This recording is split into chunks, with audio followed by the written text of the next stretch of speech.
All right, welcome back to Draws and Fades, episode 130, preview of the AT&T Pebble Beach Pro-Am. I'm your host, Owen Vrabel, joined by my co-host, Matthew Miller. What's going on, guys? Welcome back. Welcome back. This podcast, as always, is sponsored by Rotoballer. Make sure to go check out all of our awesome content over at rotoballer.com/PGA. You got DFS, outright betting, matchup betting, everything and anything you would want in the golf betting market is there. Go check it out. This week, we'll give you a brief recap of the Farmers Insurance Open, another long shot winner. That's 4 in a row with Matthew Pavone. And, I mean, not quite as heartbreaking for myself as the last couple of weeks, but Tony Finau really shot the bed on the back nine, which I guess I should not be surprised about. So we'll get into that, and then we'll go to our course previews at Pebble Beach and Spyglass. So 2 courses this week. We'll see 3 rounds at Pebble Beach. Each player will play Pebble and Spyglass Thursday and Friday. We'll go into the odds list on FanDuel, give you our best outright picks of the week, give you some long shot ideas, and then we'll get into my one and done thoughts for the week as well, which is actually off to a nice start considering in the entire contest, no one has yet to pick a winner. So the long shot season rolls on. This is 2 episodes in a row, not counting this one, that we just talked about it. Like, do we think that this can continue? I think you've asked me that 2 weeks in a row. And the first week I was like, nah, I really don't think so.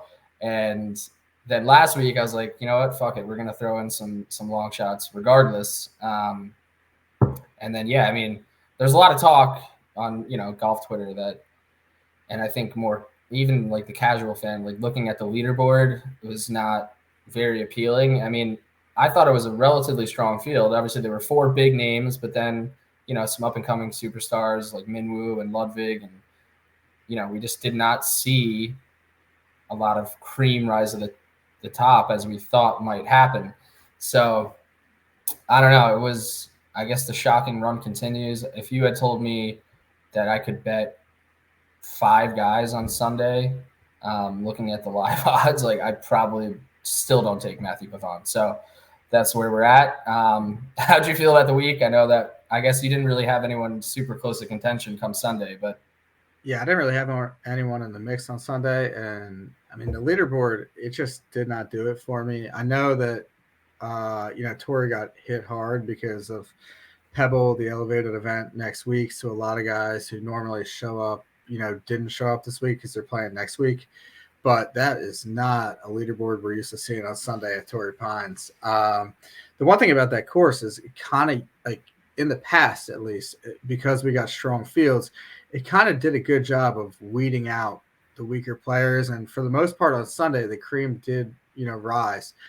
And this year it just kind of felt more, I hate to say it felt more like a DP World Tour event. Like it felt like that type of leaderboard on Sunday. Yeah, I mean, yeah, there were a bunch of Europeans at the top. Yeah, I wasn't really, I mean, without having like any skin in the game, I was not really intrigued at all on like what was going on down the stretch. I mean, it kind of got interesting once like Pavone like missed the 3-footer on 17, and I'm like, oh my god. Then he totally botched his first couple shots on 18. I'm like, is this guy gonna like gag this away? And it was like somewhat, I guess, intriguing, but I didn't really even care who won at that point. Like I don't know. It just didn't really necessarily do it for me. I know that sounds kind of bad, but well, was there anyone that you would have cared if they won?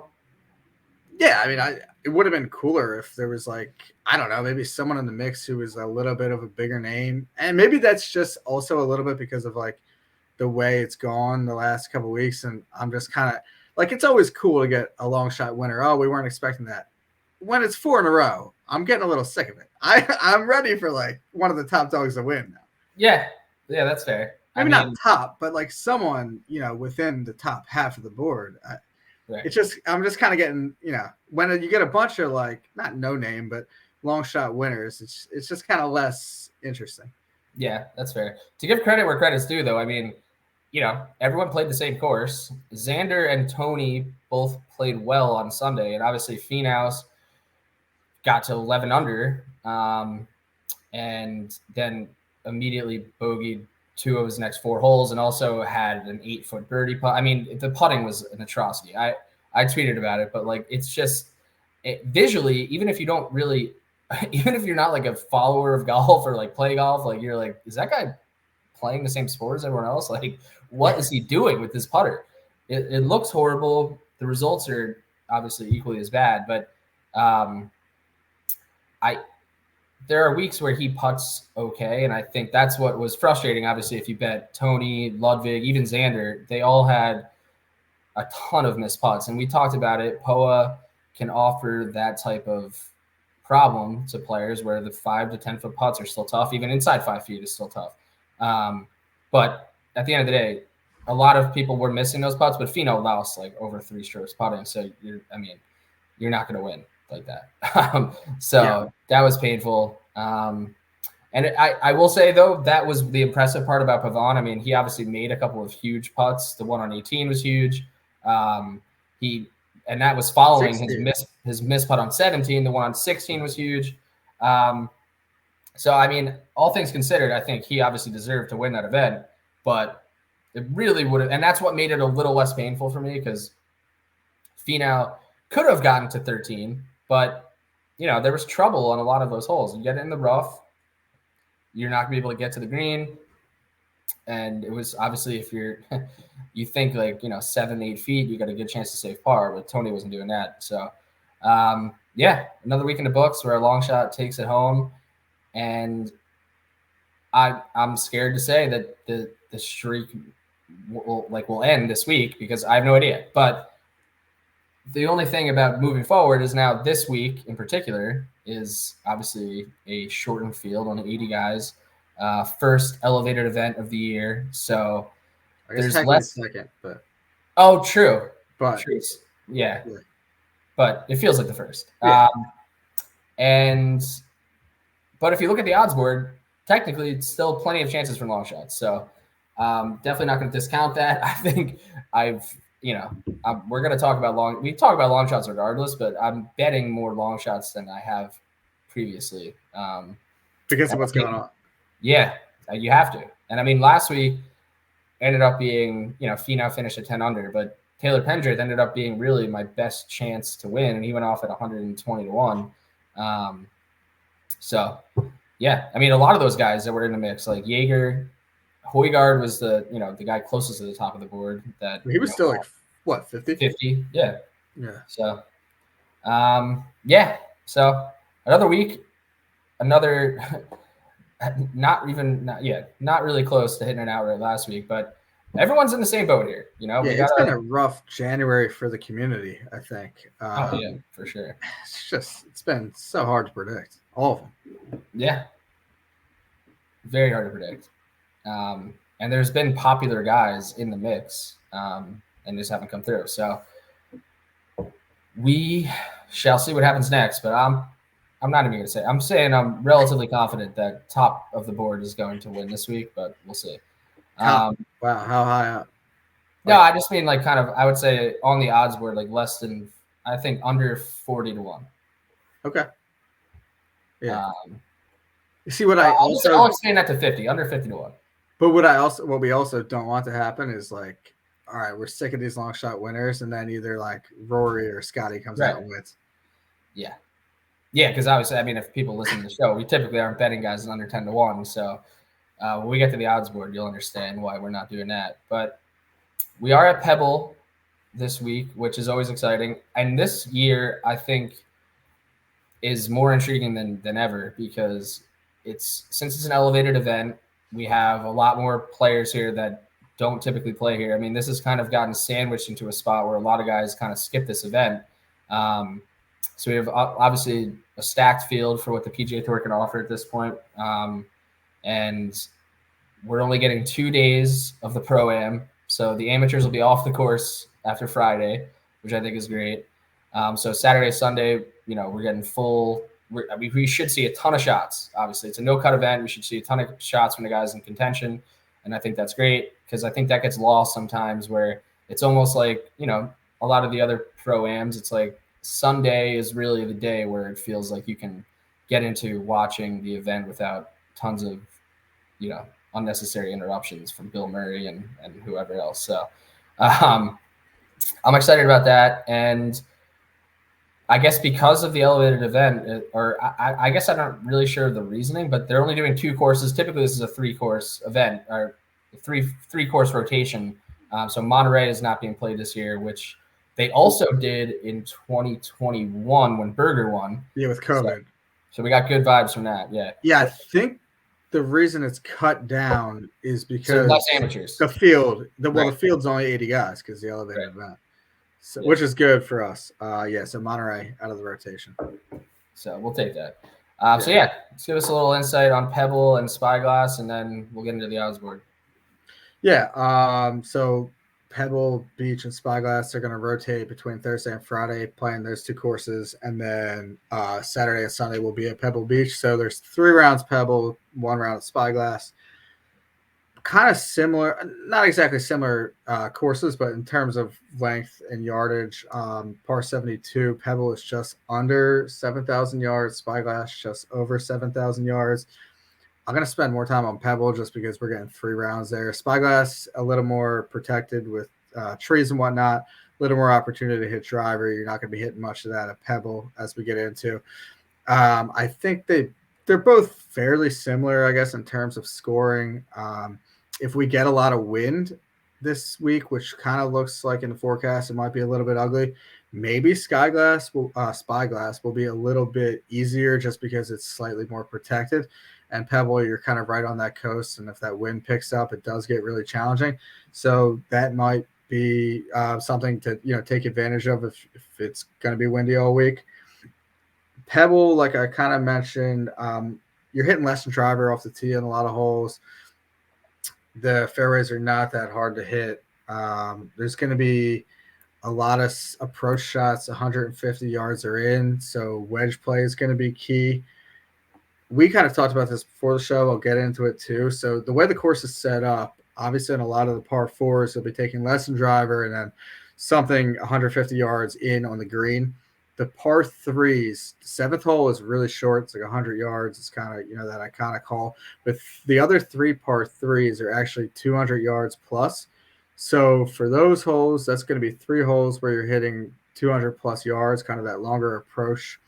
And 3 of the 4 par fives are reachable in 2, which means even though this is a shorter course and you're kind of thinking in your head, okay, wedge, putting contest, 1/3 of the holes you're going to be taking approaches from 200 plus. So it is kind of important when we think about it. 2/3 of the holes we're looking at, wedge for the most part, or short iron and putter. But the other third, you're looking at long approach. So that's not something to completely ignore this week when you're considering certain statistics. So I'm going to be focusing in on approach play 100 to 125 yards, 125 to 150 yards, and then also 200 plus. Also, Poa greens, you kind of touched on it in the opening. They're pretty hard to putt on. They are the smallest putting surfaces also in the PGA Tour rotation. That's something to keep in mind.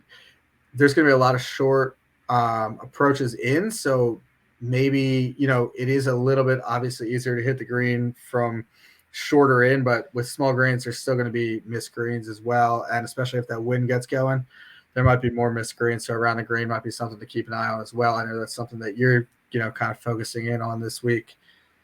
And then putting on Poa, I think this week in particular, it's like you saw last week at Torrey, there's a lot of short putts missed. We're going to see that again this week, especially if that wind kicks up. Those 5-footers and in are not exactly gimmies. Right. Which is like, and that's what's interesting about it. Like, obviously, Tony and Xander were atrocious putting, but they were still relatively in the mix. So if you're elite tee to green at courses like this, and everyone's missing a lot of these short putts, you can kind of get away with it. Like, if you're, missing your 11-footer for birdie and someone else is missing their 11-footer for par, obviously it's not as big of a deal. So, it's a full test. I think different types of players can play well here.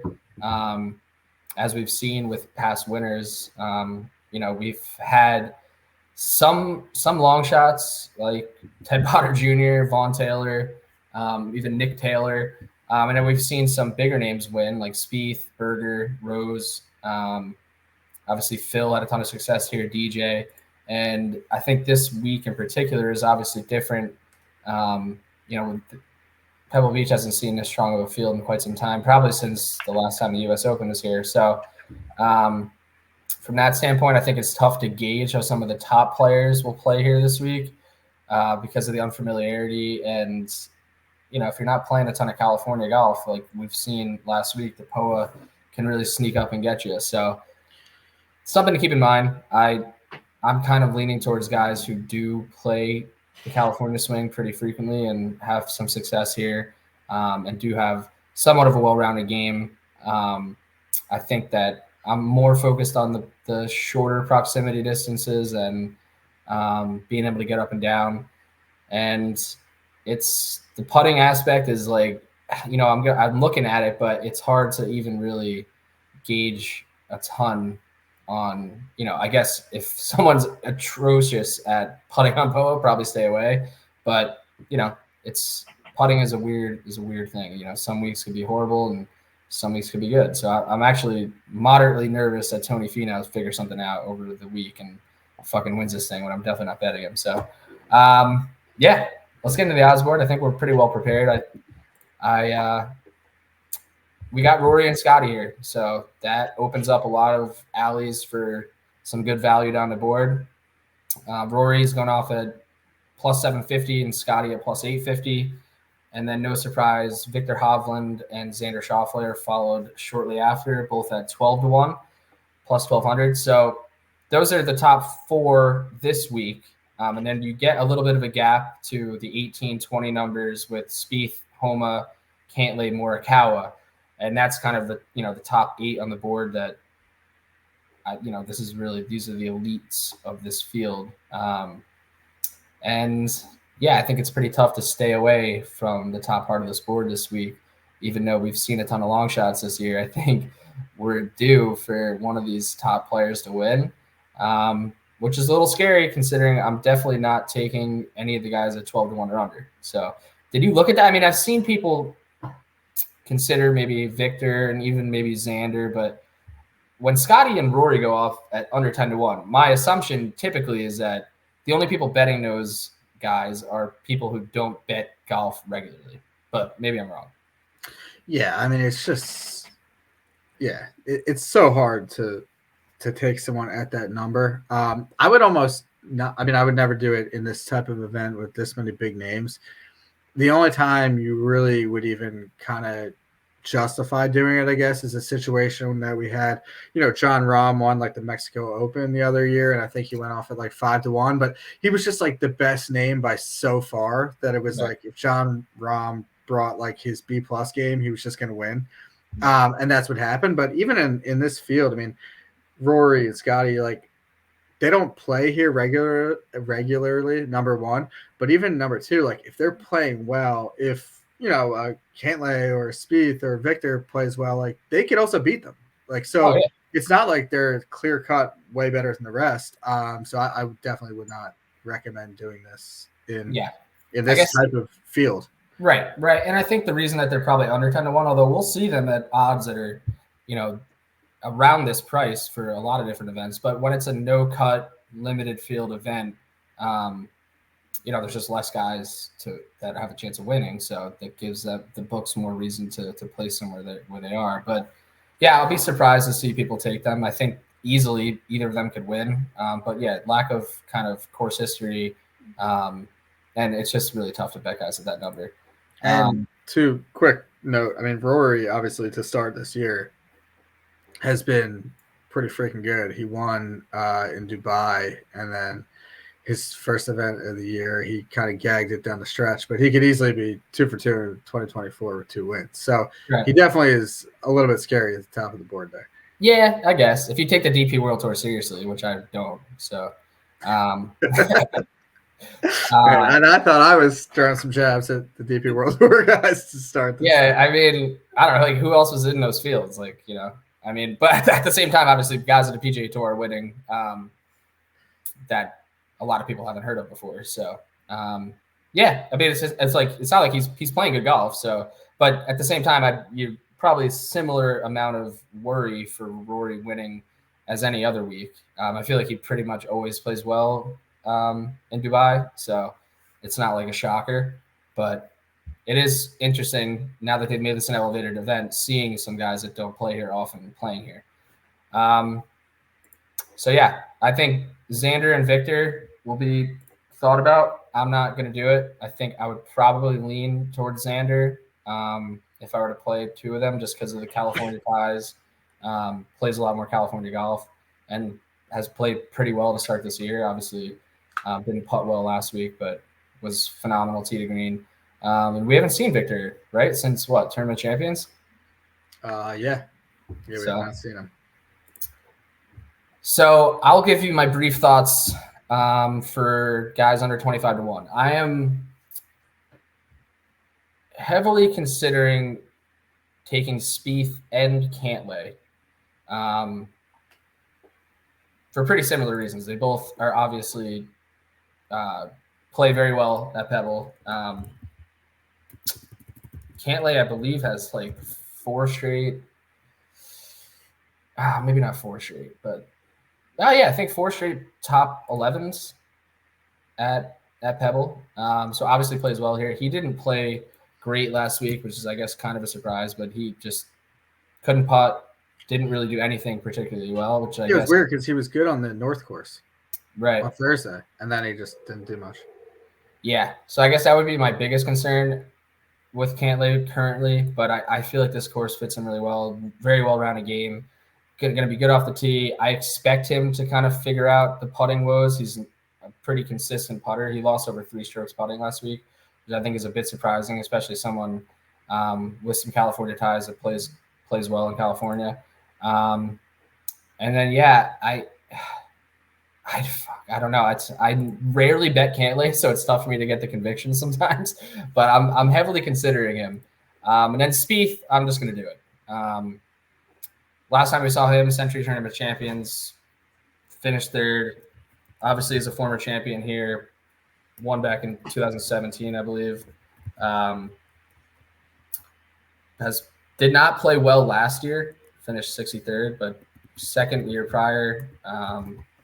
Just really good history here. 3rd in 2021, 9th in 2020, 20th in 2018, 3 top 10s back in 2014, 2015 era. So the guy just brings his game here, and he's one of those guys too that I feel like kind of Bubba Watson-esque, Webb Simpson-esque, like courses that suit their eye, that they play well at, they kind of just consistently play well at. And I like the form coming off of the Century to kind of roll right into one of his favorite courses and venues. So I'm gonna take Spieth.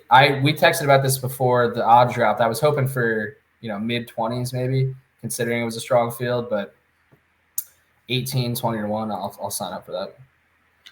I considered both those guys. I don't know if I'm gonna get there with either, but yeah, I was kind of surprised with Cantlay. I thought, like, I don't know why there's an 8-point difference, I guess, between him and Xander in the odds list. I guess those two kind of get looped together a lot, but I feel like that's kind of strange, just given Cantlay's history here and success here. I don't know why he's that much deeper than Xander.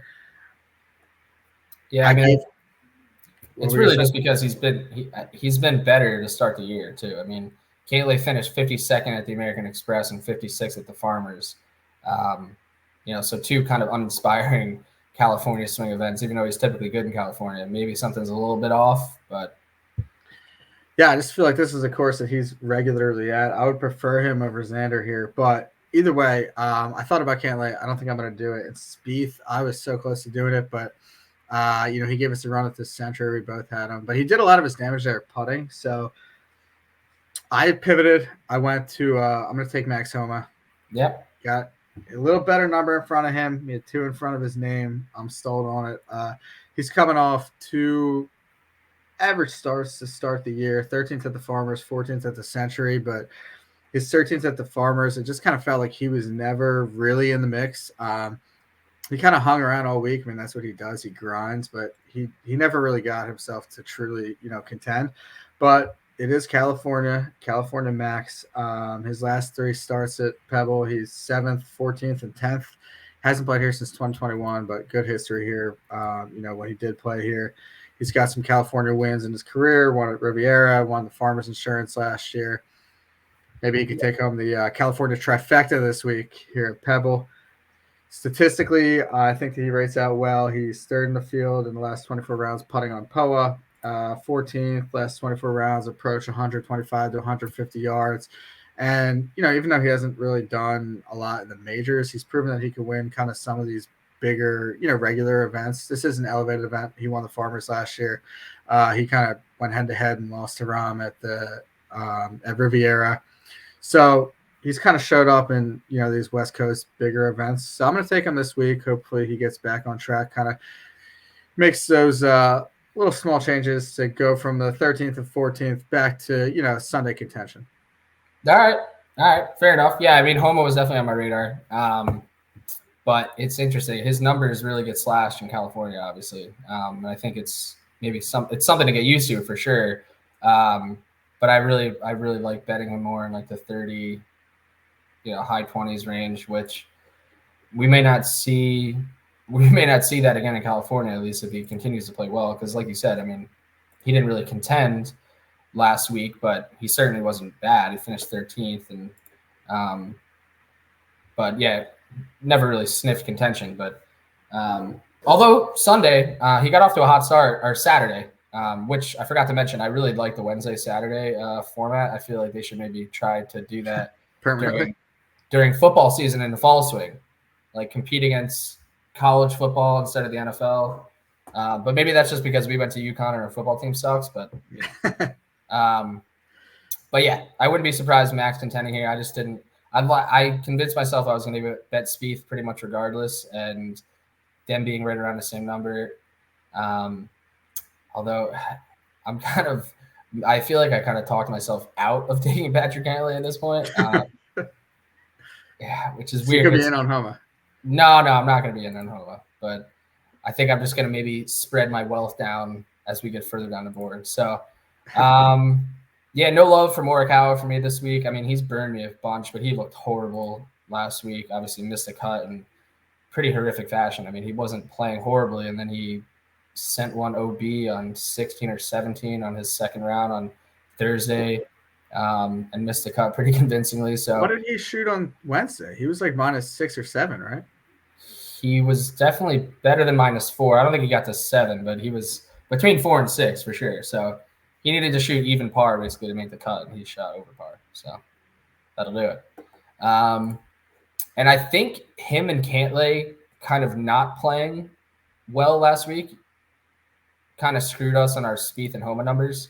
I think if they both played well, like you said, I mean, if Cantlay played well, he's always next to Xander. If he played well, he's probably at 13, 14, which probably gives us a little bit better numbers on Max and Jordan, but it is what it is. So, yeah, so let's move down. Mid-range, high 20s to everyone under 50 we'll get to. So we got Ludwig at 28, JT at 28, and Fitzpatrick and Finau at 35. Burns, Fleetwood, Cam Young at 40, alongside Sungjae and Benyon. And then we got Poston, Hogard, Day, all at 50 currently on FanDuel. Yeah, so this is where obviously this is where my bread gets buttered. I feel like in the 30 to 50 range. I love this part of the board, but it's tough to make some decisions here. So I will say Justin Thomas, very much on my radar this week. Last time we saw him, he looked really good at the American Express. He was obviously in that final group with Dunlap and Burns on Sunday, and he screwed himself with a couple water balls that really gave him no chance to really contend. But overall, he looked really good. And I think in theory, this type of course, I think will be really good for him, where he doesn't have to hit a ton of driver, doesn't have a lot of wayward shots. And I trust him with his wedges. And then it just comes down to if you feel like he's going to make some putts, and he's not the worst POA putter in the field, but definitely not near the top. I I will say he likes courses under 7,200 yards over the last 36 rounds. Courses under 7,200 yards, he's in the top 5. We know he's really good around the green. And, when he's hot and dialed with his wedges, he can be just as good as anyone. So I'm going to take Justin Thomas this week, 28-1. We got a little bit better of a number. He opened around 22. Seems like people don't really want to bet him this week, which is fine. I don't know if we talked about him too much this year, but I'm feeling a Justin Thomas kind of redemption year this year. He hasn't really done a lot and was a pretty disappointing season, I think, overall for him last year. So, especially after seeing up the Amex, I could see him kind of starting the year off strong with a win here. I'm taking him too. All right, let's go. Yeah, I think there's certainly a little bit of risk involved, but I think it's worth it at 28. His last 4 tournaments, he's T3, 3rd, 4th, and 5th are his finishes. So 4 straight top 5s. Now it is the Amex, the 20-man Hero World Challenge, the Nedbank, and the Fortinet. Not exactly, the 4 majors over here, but nonetheless, it's good to see him putting up some consistent results, something we didn't see from him at all last year. He looked completely lost. So just, if nothing else, building confidence in his game, which is a good thing. I think looking at his last 5 starts, he's gained strokes in every, major statistical category, which is a big thing. This is a guy who just kind of struggled big time all last year. It kind of looks like he's finding his game. Like you said, this is a good fit for him in the sense where it takes the driver out of his hands, which often gets errant. And, Justin Thomas is definitely a guy when you're talking about, a wedge contest, he's really good with his wedges. When he's playing his best, that's kind of his strong suit. So I do like that, about this week. There's also the negative of, he's not the most reliable putter. And if you're going to need to have, 5-footers aren't guaranteed. Okay, it might be a little bit concerning for Justin Thomas, but maybe there's a spin zone here where if everyone's gonna kind of be struggling with the putting, maybe his weakness kind of turns into everybody's weakness this week. I don't know the stats on this, but I don't really. If it gets windy, I don't really remember him doing anything significant in the wind. I don't know if I'm actually, I was going to jump in and say I kind of like him in the wind. Like he's the kind of guy that gets creative with his shots. He can hit a draw. He can hit a fade. He can get creative with his shot shapes. He can hit balls low. Like I trust him, and I think it actually makes him a better player. Like it gives him, the creativity aspect. I think locks him in a little bit more, which I think is why we've seen him play well at the Players and other tournaments that kind of require that, and shorter courses that you aren't necessarily hitting driver off the tee, and you're kind of thinking through your shots a little bit more. So I think those are all good things for him. And actually, the putter is always a worry, but just some quick little research here. He's played the Genesis a ton, and he's actually putt very well there. He's had multiple weeks where he gained over 4 strokes at Riviera. He's not played the Farmers a ton in his career, but he's in his 4 times there. He's gained strokes on the field putting. I was going to say he's got. Well, you can continue with this. Yeah, no. So that's kind of where I'm at. Like I think POA is fine, and I think it actually probably goes back to the point you were making about the fact that it maybe brings the field back to him a little bit, where guys aren't draining all these putts and everyone's kind of struggling a little bit on the greens, so he can kind of thrive in that. Yeah, it's interesting too because I looked a little bit deeper into it, and I'm like, I don't really picture Justin Thomas as like the West Coast swing guy because he hasn't won here on the West Coast. But then I looked a little bit deeper into it. He missed a cut here in the 2019 U.S. Open, but he doesn't typically play this event. But 5 starts at Torrey. He had the 4 starts at the Farmers Insurance Open and 1 at the U.S. Open there in 2021. He's got 4 top 25s and 5 starts. He's got 3 top 10s in his career at Riviera. He actually has a decent track record out west, despite not having a win. So I think there's like enough there for him, and his game is kind of trending in the right direction that it's probably worth it at 28 to take a shot on him. Yeah, let's do it. I'm happy to have you aboard. I wasn't expecting that, so I love it. Yeah, he caught that drift, and I couldn't pass up. 22, it's tough because then it's like you're considering him versus like a Cantlay or a Spieth. But down to 28, I think there's enough there to kind of take a shot at him. Yeah, for sure. So other guys in this range that obviously I'm a little terrified of guys that have burned me recently winning, like Tony Finau, Sam Burns. And I'm weirdly kind of attracted to Sung J M this week, which the more I look at it, the more it doesn't really make a ton of sense. Like he's not played this tournament often or at all. Well, he missed the cut in 2019. But it just feels like a course that Sungjae would play well at. And he's coming off his missed cut last week, and we didn't see a ton of drift. I mean, if you kind of expect him to be maybe below some of these other guys, but maybe not. I just have a weird feeling about Sungjae this week. I mean, he's played really good golf over the last 6 months. We haven't seen a ton of it. Like, obviously, the Century Tournament of Champions, he was top 5. Played pretty well at the Amex the week following, or 2 weeks following, 25th. So, obviously, maybe a little warm up at the Farmers last week. Got to rest the body a little bit and come out firing this week. But he's on my mind. I haven't clicked or bet guys in this range quite yet. I have a couple longer shots and obviously JT and Spieth, but struggling a little bit to make some decisions in here. So where are you headed in this range if you got anyone here? Yeah, I'm so like torn because I know this is just like such a loser pick, and I'm probably gonna do it anyway. And I'm that make me feel better about Sungjae. So yeah. Well, I'm leaning toward Cameron Young, and it's just like he never gets across the finish line. I know he can't putt. Him standing over 5-footers is terrifying on the weekend, but he actually checked out for me in a lot of the things I was looking at, minus the putting. I'm looking at the key proximity ranges that I talked about in the beginning. So last 24 rounds, he's 8th in approach, 125 to 150 yards. And you look at those longer approaches, which I'm talking about, 1/3 roughly of the approach shots coming in on, and he's 10th in the field in the last 24 rounds, an approach from that range. Now, if you go back even further, because this is past 24 rounds, if you go back further, which is kind of baseline of who everyone is, last 70 rounds as a golfer, Cam Young's 4th in proximity, 125 to 150, and 9th, 200 plus. So he's just really solid from those ranges, not just recently, but long-term as well.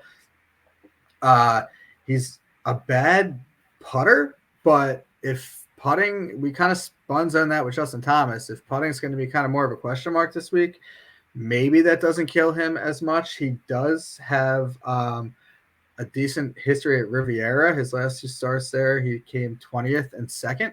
So not a bad California track record. He was runner-up in Dubai in his last start. He lost to Rory. He had that lead going into Sunday. Typical Cam Young, didn't get it done, but he was in the mix, so he was playing pretty well there. I think there's a possibility that he just kind of hits the ball well enough to be in contention this week, and then you kind of never know what's going to happen. Yeah, that's fair. I mean, it's you don't really know when or where Cam Young is going to get his first win, but I would assume it's going to be. I would be kind of shocked if he doesn't get one this year. I mean, he's that talented. Like you mentioned, he can do it all besides making clutch putts when it matters. But I think you'll sign up to be in a spot where you have a chance on the weekend, and obviously it is painful when they do. It is painful when they do miss those putts, but I don't hate that. I kind of really glanced over him. Obviously there are other guys in this section I typically bet, but I feel like Matt Fitzpatrick's going to be pretty popular this week, which I understand to a degree, but it's tough for me to. Another guy that I just obviously don't bet very often. Last time we saw him, he missed the cut at the Sony Open. He also doesn't play this event often. He's missed the cut in 2019, 60th in 2020, missed the cut last year. Doesn't play the Farmers. He's been okay at the Genesis, but I mean he has a top 5 back in 2021. So I'm kind of struggling to see where this love for Matt Fitzpatrick is coming this week. I guess the weather, maybe people like him in bad weather, which there's going to be bad weather. If you're looking at the forecast, obviously I'm 4 hours south of Pebble Beach, but the forecast for around there is pretty much rain all weekend, maybe some sun on Saturday, but potential for a lot of difficult conditions with the wind and the rain. So I can understand it from that standpoint to a degree. But yeah.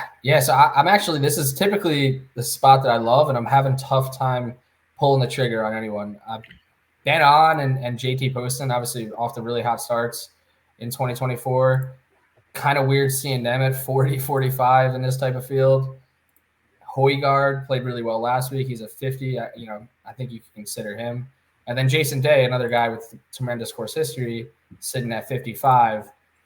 But I'll be honest, I'm probably between either just sacking up and going back to my boy Sam Burns or taking a shot on Sungjae. So wasn't there a break that you were taking from Sam Burns after the Amex? Did I say that? I think you might have said that.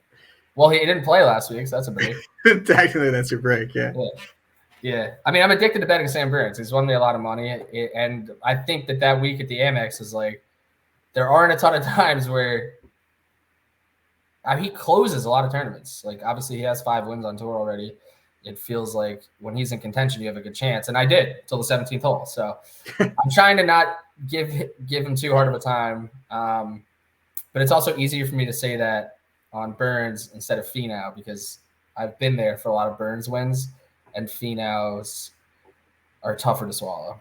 Plus, and Burns did it in a fashion that I guess, kind of, he just ripped the Band-Aid right off. Like, Finau missing 8-foot putts every other hole is pretty tough. So I don't know. Maybe I just talked myself back into betting. I feel like no one's going to bet him because a ton of people did at the Amex and got their hearts ripped out. So there could be some good vibes there. But I think there's something to say about it is tough to rebound from that maybe in a 2-week stretch. But I don't know. Sam Burns, big God guy, I feel like he's not even, he was like, that was God's plan. It wasn't meant to be. I didn't even, he's a big God guy. I didn't even know that. I really can't confirm that, but that's just a gut feeling. I mean, he went to school down south, right? So probably.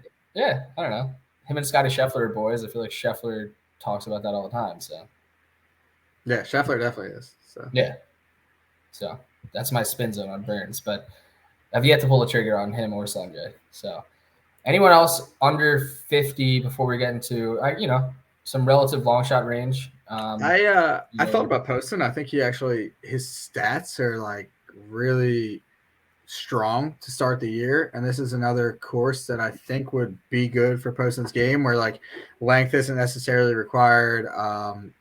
Wedge and putter, like I think that would kind of fit Poston well. It's just very weird seeing him at 45-1 in like an elevated event.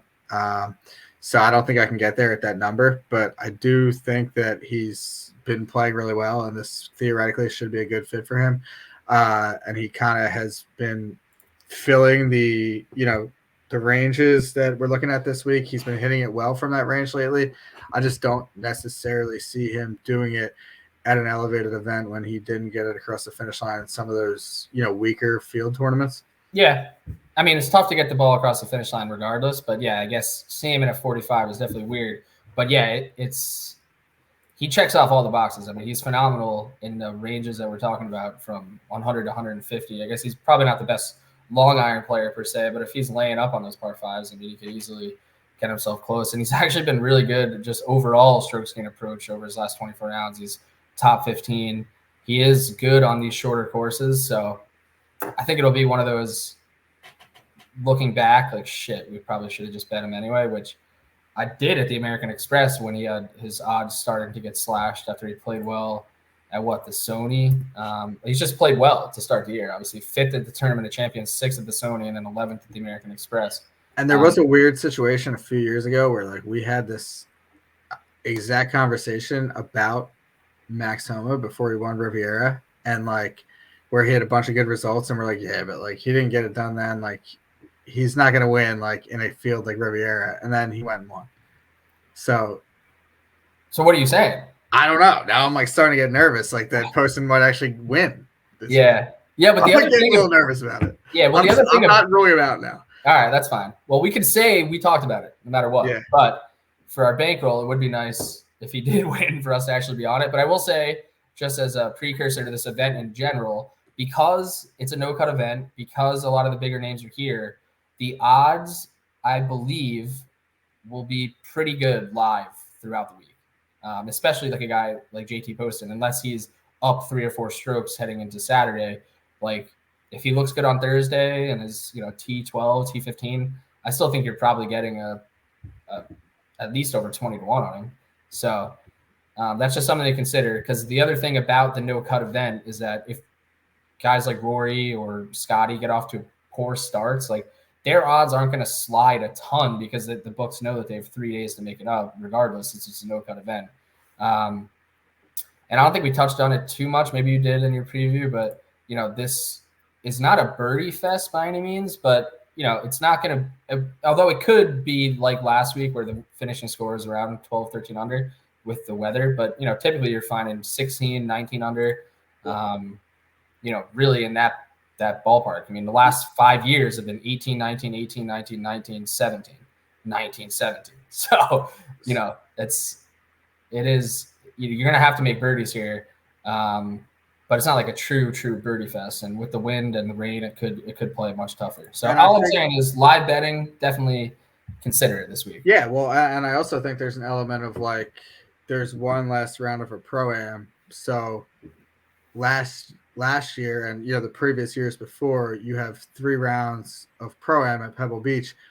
There's only so much you can really do with pin placements, because you have to have Bill Murray firing at the pin. Right. You can't make it extremely tough because it's going to be in a million-hour round. So now you have. Yeah, and to make it fair too, the pins are in relatively the same spot for the first 3 days. Yeah, so like now you have 2 rounds of kind of like last year on Sunday they put like really tough pin locations and things got dicey. Like you now have 2 rounds theoretically to mess around with that if you wanted to make it tough. They have the opportunity to kind of do that. Right. Yeah, for sure. We're making a lot of good points here. I don't think we haven't placed a ton of bets, but the thoughts are flying. So over 50 to 1. I'll pretty much open the floor, but we'll stick to less than 100 right now. Tom Kim, Eric Cole, Russell Henley, Hideki, Bo Hostler, who everyone seems to love this week for whatever reason. Adam Scott, 75. Yeah. Heath, Brian Harmon, Wyndham Clark, Keegan Bradley, Denny McCarthy, Steven Yeager, all at 80, and then we're at 100 and above on FanDuel. So it's kind of an interesting little spot here where obviously we have plenty of guys who have won a bunch on the PGA Tour. We have 2 of last year's major championship winners, both at 80 to 1. It's an interesting part of the board here. And I'm just going to say this off the jump before we get into if you have anyone here. But I think I don't even know if I mentioned anything about Henley or taking a break from him. But I'm used to the pain of Russell Henley, so I'm going back to Russell Henley. I've kind of convinced myself now that maybe the next time Russell Henley wins, it will be like more of a surprise than if he wins at the Sony Open or places that he's in a lesser field and is kind of one of the bigger names and is like going off at 25, 30 to 1. I'll take a shot at him in an elevated event at 65. Why not? This is a perfect type of course fit for him. He finished 15th here back in 2018. It's a short course. Like I like Henley on the short courses. I like Henley when he's hitting a ton of his shots from the proximities that we're talking about. He can get super dialed in with his wedges and 9-iron, 8-iron. He's going to have tons of shots from inside 150 yards. He's 7th over the last 36 rounds in proximity from 125 to 150, 17th from 100 to 125. He's actually been really good around the green of late. His approach numbers are solid, and he is second in this field and in course history of courses under 7,200 yards. So a lot of good things to say. And as we know with Russell Henley, you either get a really good putter, potentially really bad. But I'm kind of putting the Sony Open in the rear view already, which, my guys are my guys. I go back to Henley. I'm not going to miss it. Yeah, there's a certain, I don't know, you Henley guys, it's like a cult almost. No matter what happens, it's just like it's just you forget about it and you move on, and you just take him again. Yeah, well, let me ask you this question. In his last 7 starts, how many times do you think he's finished 13th or worse? I have no idea. Once. He's been in the top 13 6 of his last 7 starts. It's going back, obviously, to October, the end of the 2023 season. But, yeah, I mean, he's been good.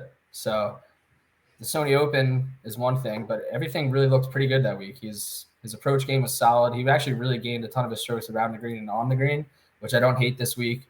I guess he's really maybe not a huge California guy, but he's pretty consistent at Riviera. Doesn't really contend, but plays solid there. He skips the Farmers every year. This is more of his cup of tea. Shorter course. I like it. I've kind of talked myself really into liking it. So 65-1. It's not bad. Yeah, I mean, we discussed it a lot. You're a Henley guy, but yeah. I'm just telling you, do not be surprised when you see Russell Henley's name inside the top 10 on Sunday. I won't be surprised, but the problem is you'd be surprised if he won, which is fair. Yeah, well, but the problem is he gets in the top 10, and then it's like even when it looks like he's gonna win, he finds a way to blow it. Yeah, but he has won. Yes. Yes. He's not like he's not a predominant winner in the PGA Tour, but he's not a no-win guy. So we'll see. Yeah, it's a tough field for him, but you never know. I think he might be coming into his. I'm thinking he's coming into his own, dude. He's been playing really good golf for a long time. Yeah, I mean, at the very least, I can't say that much. I'm taking Cam Young. So yeah, I mean, all of 2023. I mean, you kind of forget about some of his performances, like 19th at the Players, 4th at the Masters, 16th at the Memorial, 14th at the U.S. Open. And these are like places where you wouldn't even really consider Russell Henley, like longer courses with penal rough and, with elite fields, and he's played well. So I think from a macro perspective, looking at the board, you would think, 65, like that's not great, but it's really not bad either. I think it's a fair price for Russell Henley. Yeah, so enough Russell Henley talk. I'm on him. Who do you got under 100? I haven't placed it yet. It's so weird. I kind of hate myself for doing it. I'm considering Tom Kim, and it's very strange for me because I actually don't even like Tom Kim at all. You got a vendetta against Tom Kim? Yeah, I just he rubs me the wrong way. Like, I think he's a guy that just tries entirely too hard. Like, really? Yeah, like him. Like, what tournament was that? He seemed like the most genuinely just happy guy. He was like that one tournament. He was like literally rolling around in the mud and like pretended to like slip on the hill and was just like covered in mud. Like, it was just like, come on, dude. Like, he's a child, dude. He's literally like 21 years old. Yeah, but like it's just like I'm not feeling the shtick that he's got going here. So the Tom Kim shtick. I'm kind of anti Tom Kim, but right. I will say, for being an anti Tom Kim guy, there's a lot that kind of makes sense about him this week. So you're getting him at a decent number because he's coming in with a 45th and a missed cut so far in 2024. But if you look how he closed 2023, his last event in October, he won the Shriners. So he's coming off a strong close to last year. I look at his long-term stats from these key proximity ranges. Last 70 rounds, he's 6th in the field, 125 to 150 yards, 21st in 100 to 125, and 4th, 200 plus. So he checks all those key proximity ranges that I'm looking for this week long term. Now, obviously, he has not played great to start 2024, and he hasn't played Pebble yet, so there is a little bit of question marks with him. But in terms of just kind of his profile and these distances, he does make a lot of sense for this course. Maybe he'll catch people by surprise this week. That's fair. I mean, that was a wild segment there where you just talk shit about him and then thinking about betting him. Yeah, I mean, you make some points. I mean, it's similar to Sungjae. They're very well-rounded players that I think can thrive in a place like Pebble Beach, but it's similar, lack of experience here, and I think that's really the biggest worry. And he hasn't played great, but we see when Tom Kim's playing good, the books put him pretty high up the board. So you're getting a nice number at 55. All right, so that's interesting. I kind of considered a bunch of guys here, but I'm most drawn to Adam Scott. I think we had talked about this offline. Yeah. It just feels like a good Adam Scott week. He's at a nice number. I guess we don't see him a ton here either. But California, and you don't necessarily associate Adam Scott with California golf, but he's a savage at Riviera. Obviously, he's won there multiple times. Yeah, we won on him there. Yeah, we did. So maybe that's good California vibes on Adam Scott. Kind of like the veteran in a potential rough weather week. I think he can navigate the wind and rain with the best of them. Yeah, I don't know. 75-1. I guess we just haven't seen a ton of them, and we don't like. What's the last time he played on the PGA Tour? Like, November? Well, that's the thing. He hasn't really played much on the PGA Tour, and I'm on him this week as well. His last 4 starts, it's DP World Tour. Yeah, DP World Tour. I'm gonna defend the tour. In the wall. He was T7 in Dubai. He was 4th at the Australian Open over there. Pretty good field. Joaquin Neiman won that event. And he actually just had one bad hole. He looked like he was going to win for a little bit. And then he had a really bad tee shot and ended up blowing up on one hole and taking himself out of it. He was 6th at the Australian PGA. And then last time we saw him on the PGA Tour, he was 5th at the Butterfield Bermuda. But something else that's pretty cool, like the weather over there in Australia was like, it's a little bit tougher conditions over there in some of those events. I think that kind of, he's coming in playing a lot more than some of these other guys. And those events were a little bit tougher. So I think he's like in decent form going into this event. I think he played 2 weeks ago in Dubai, and then he played twice toward the end of December in Australia. He played once in November, Bermuda Butterfield. I kind of think he's pretty prepped coming into this. And like you said, he has a pretty solid record in California. Win at Riviera. He's got 2 top 10s, I think, at Torrey Pines, and he played well here at the U.S. Open in 2019. He came 7th. There you go. That's enough. That's a spin zone. There we are. Adam Scott. Feel good about it. And last 70 rounds, 6th on the field, putting on POA. That's surprising. 70 rounds? 70, yeah, long term. Very long term. Holy shit. That's like probably 5 different putters he was using. Yeah, well, he does kind of rotate putters, but yeah, but. All right, I like that. On the same page there. I actually kind of considered Harman and Clark. Not going to get there. Feel like I'm just kind of maybe going to load up on my other picks that I like this week. But interesting to see those guys at 80. Denny McCarthy has been really good.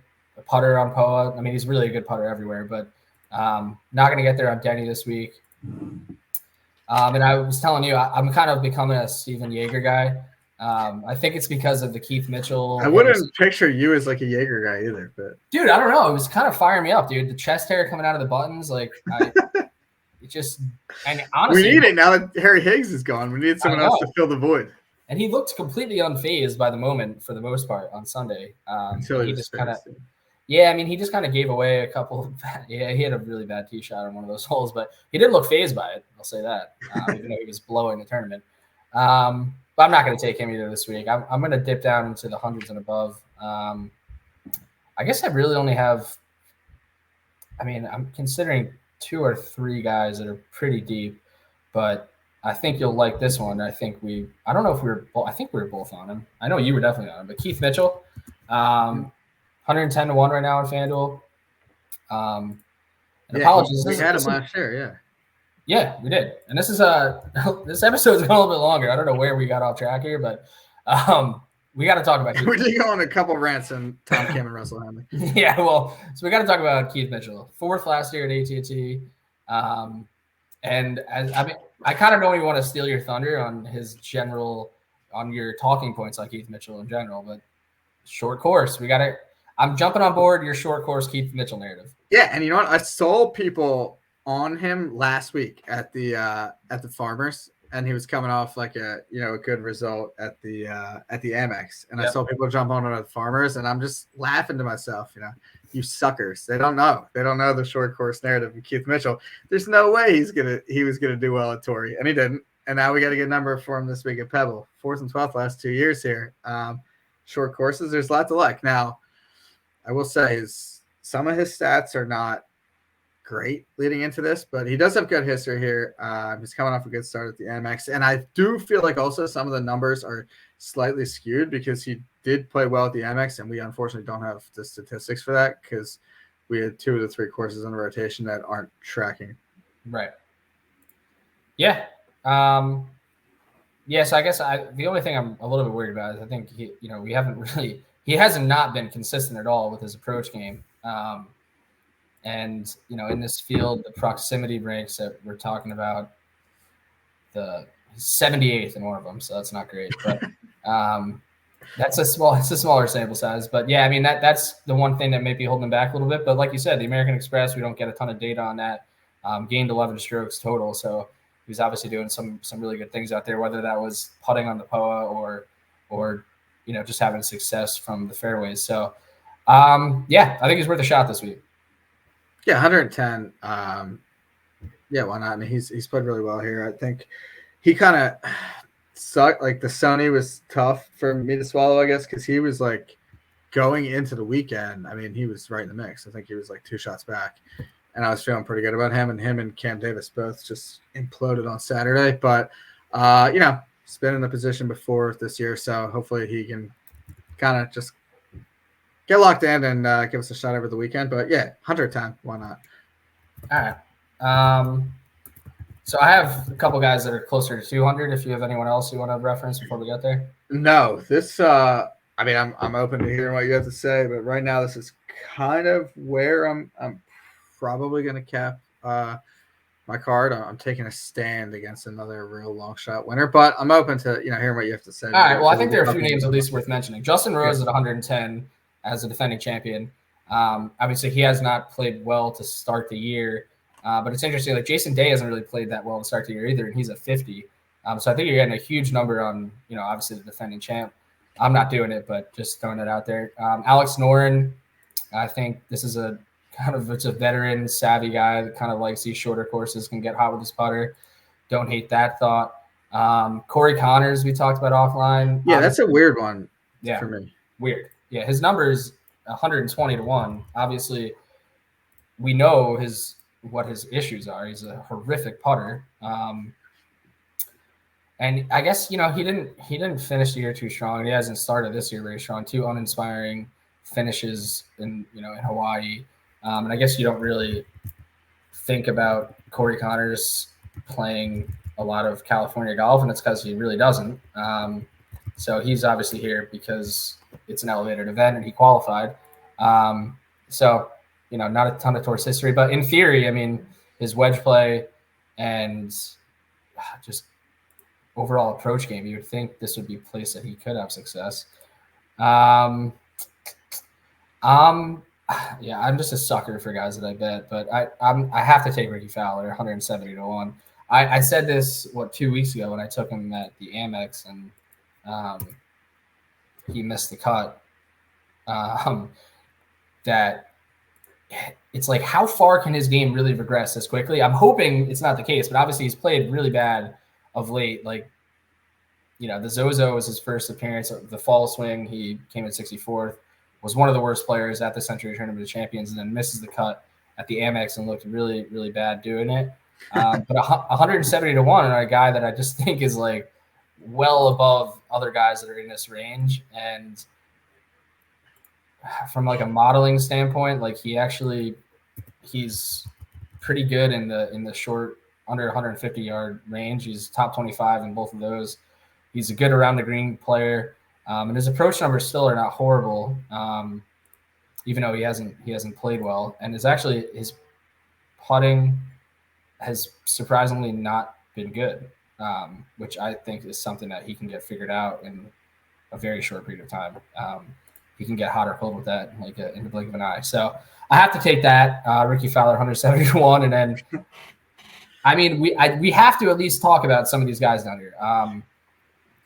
Yeah, I tried to spin zone Fowler. It's the problem is I tried to spin zone him at the Amex by saying like, oh, pro-am, like this is his type of setting.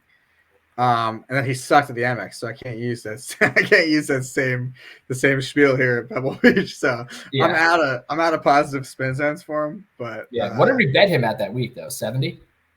Yeah, and we thought We're getting over double that this week. So I mean he certainly didn't give us much hope at 70. No, he was horrible. But I don't know. And then, just some other names I mentioned. Matt McNeely, obviously a California kid, loves playing California. He's at 200 to 1. I mean, he had moments where he looked pretty good last week. I think this is more of a course that makes sense for him. It's a shorter course. He actually, he has a runner-up finish back in 2021. I think it's a huge number for guys. It's also funny because the books must not be very scared of him because I think a ton of people are talking about him. A ton of people will bet him at 200 to 1. It's obviously a long shot, but surprised to see him that deep. I'm surprised he's in the field. I mean, he got an exemption, but right. Yeah. It's like some of the guys who got the exemption over is Malnati. Yeah. Well, I mean, they didn't give it to Gary Woodland. I feel like, come on, man. And then Daniel Berger, too, our guy, got stiffed. And we were ready for him this week. Yep, we were. We talked about that last week. And then one more. I mean, you could talk about whoever if you have anything. But Lucas Glover, also 200 to 1. Obviously, I love talking about Lucas Glover sometimes. But, I mean, we're not that far removed from when he won 2 weeks in a row last year. And I don't know. There's always something about Lucas Glover that I can get behind. 200 to 1, man. I'm just staring at it. Yeah, I mean, I didn't actually realize he was that deep. He does kind of rate out pretty well in a lot of the key proximity ranges. He's like he was way too really high. Good actually.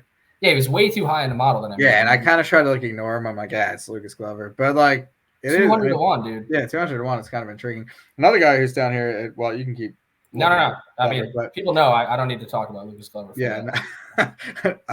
I mean, Sam Ryder, I've been taking him. Now he's like 350 to 1. His approach numbers keep looking good. It's just like the problem is Sam Ryder. He just hasn't got it done yet, and it's now like an elevated event at Pebble. I don't know if this is really the week for him, but that's a big number. But if there's a year to do it, this would be the year. So yeah, I mean, he's one of the worst odds in the field. If you don't, really, the only guys below him are S.H. Kim, Seamus Power, Davis Riley, and Peter Malnati. Yeah, you really sunk Davis Riley and Sam Ryder's odds, huh? Yeah, well, Davis Riley, I'm done. Sam Ryder, I'm still, having confidence in him. But Davis Riley's. Yeah. I can't even believe I took him. Like, what tournament was that? Sony. Yeah, he's like one of the worst players on tour. I mean, he's not that bad, but he is. You mentioned briefly Seamus Power. It was you were on him, weren't you? Yeah, was it last year where he was? No, it was 2 years ago, I think. 2 years ago, he was literally up like 5 shots. He just had like the worst Saturday ever, right? Yeah. He was like over almost. Was it not last year? Nah, because last year was like. Oh, last year was Rose, yeah. Yeah, it was like rainy and stuff. It was 2 years ago, I think. Yeah, you might be right. Who won that? Oh, no, you were right. Yeah, he finished 9th 2 years ago. That was Hoagie. Hoagie, yeah. Right. Yeah, he got caught pretty quickly and then finished in 9th. So Two spins on it though. If I'm not mistaken, I think when he completely imploded, it was at the Monterey Peninsula. So fair, but I think he's hurt or something, man. He looks like shit. Yeah, apparently he's got I read it somewhere. What is it? A shoulder or a hip or something? A shoulder or a hip? Yeah, something. All right. Well, it didn't sound great. I didn't read that closely. I've never bet Seamus Power. I never will. Those are two very different things. Yeah. All right. Well, we've spent a ton of time in this tournament. Kind of surprising. It's a smaller field, and we really just kind of dove into some guys there. But I think we touched on really most of the board. So apologies if we didn't touch on anyone that you're betting this week. It just didn't even come on our radar. So brief recap here. I am going to be on Spieth and JT. Still have some decisions to make in that 40 range. I'm probably going to take either Burns, Sungjae. It's probably going to come down to those two. I'm going to be on my guy Russ Henley, going to be on Adam Scott, and then taking Keith, short course Keith, and then Ricky. Those are kind of my locked in bets. And then I may throw something on Lucas Glover just to say I did, but not a lot of hope there. Who do you got? And then I'll get my one and done thoughts. Yeah, I think I'm going to go Homa 22, JT 28, Cam Young 40. Highly considering Tom Kim at 55, Adam Scott, and then Keith Mitchell. So that's kind of giving me my 6 this week, I think. Unless I switch Tom Kim for JT Poston, but I think I got to go Tom Kim at this point. I've kind of that I forgot about Poston. If Poston wins, I'm going to be so pissed. Yeah, so I may end up going to Poston instead of Burns or Sanjay, but we'll see. One and done, first, or I guess it's the first elevated event of the one and done season. And it's tough. I think this week it's like I want to use someone who's not super popular, but again, it's an elevated event, so I do want to feel like confident in at least getting a top 20. So I'm kind of between actually Cantlay and Spieth.